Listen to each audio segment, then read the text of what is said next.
Ang inyong muy deliciosang ka-love team, Mara's Tony! Mara Tony! Ikaw, anong trip mo?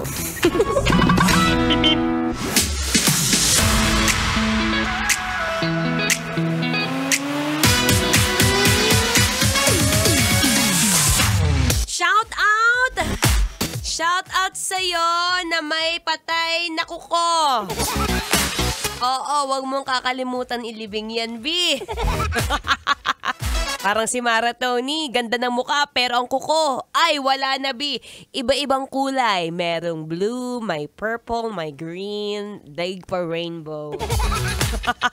Anyway, nagbabalik po ang inyong kadaldalan na daldalerang atleta DJ Mara Tony. At since ngayon nga Halloween special, at syempre trip na trip naman natin na bukod sa bumibisita sa mga mahal natin sa buhay, na sumakabilang buhay na, syempre hindi natin makakalimutan food trip!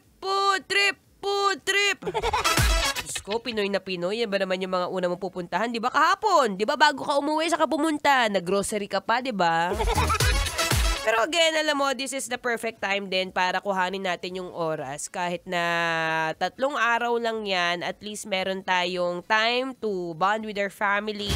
At syempre, isa sa mga nakasanayan na ng mga Pinoy, ang magbanding sa may kasamang pagkain. Ikaw ba, ano bang mga trip mong kainin kapag bumibisita ka sa sementeryo? Ako, ang pinakagusto ko dati, naalala ko, share ko lang.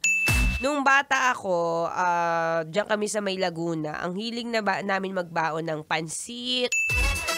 Yung bihon na yung walang sabaw, tapos adobo. Alam mo yung adobong nagmamantika, tapos nilagyan mo pa ng laurel, tapos manamis-namis yung sabaw, yung mantika.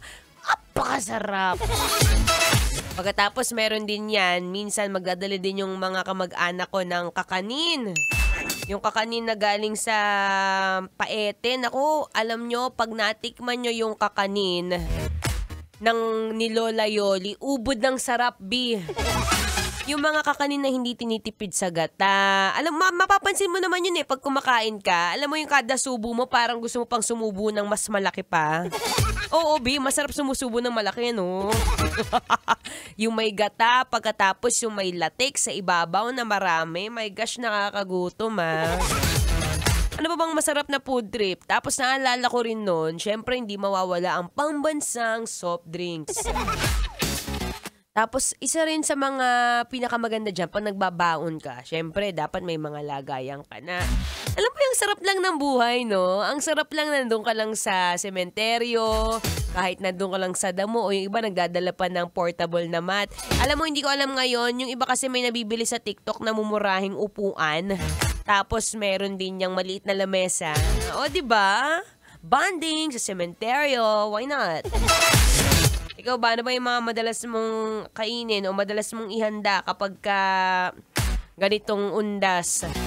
Uy, double check nyo rin yung mga dala nyo. Baka mamaya kasi yung mga dala nyong mga plato-plato, di na kumpleto, B. Oo, mapapansin mo, naiwan mo na. Ay, eto pala naalala ko. Bukod sa nangunguha yung kalapit kabao. Ano man tawag doon? Kalapit puntod. Bukod sa nanganguha yung kalapit puntod, nangunguha yung kalapit puntod mo ng binaon nyo. Diba? Ang taray, no? Nanghihingi rin ng spaghetti si Maricoy. Pero okay lang naman yun, you get to share kung anong meron ka. Pero syempre, sabi nga ni Mara Tony, nandito ka sa programa ko, B, para magpasarap. Diba? Whether ilang taon ka na, magpapasarap pa rin tayo. Kahit marami tayong kinakain, ganon. Sige, mamaya, ito naman si Chainsmoker. Advance. Yun na nga, mamaya na nga ulit. Diyan ka muna, ha? Relax. Metro's #1, Metro's #1, Love Radio.